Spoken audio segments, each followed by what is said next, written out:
এই যে দেখেন আপনারা, this is the first affiliated hospital of the Kunming medical university. তো এখানে আমি আপনাদেরকে একটু দেখাই। এখানে আপনার এই যে দেখেন, এখানে বিভিন্ন ডিপার্টমেন্ট আছে, এমার্জেন্সি ডিপার্টমেন্ট, তারপরে এটা হলো trauma centre, stroke centre, chest pain centre. এইটা হচ্ছে first affiliated hospital of Kunming medical university. এটা হলো আউটপেশেন্ট ডিপার্টমেন্ট। এখানে সব ধরনের ট্রিটমেন্টই আছে, সব ধরনের মেডিকেল ট্রিটমেন্ট ইজ অ্যাভেলেবল। আপনারা যারা কুনমিংয়ে চিকিৎসা করতে আসবেন তারা এই হসপিটালে আসতে পারেন। গভর্নমেন্ট হসপিটাল, আরও কিছু প্রাইভেট হসপিটালও আছে, বিভিন্ন হসপিটাল অ্যাভেলেবেল। তো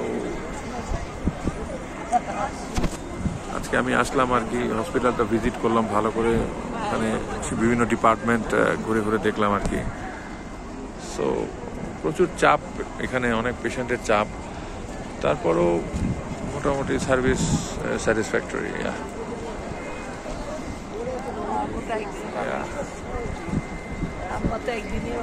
So, 我希望大家过来这边参加这些，来这边可以治疗。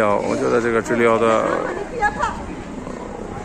很好的，因为这边各种各样的课都有，什么课都有，所以我觉得如果你们来这边治疗会挺好的。I think it's better to come. You can come here for it.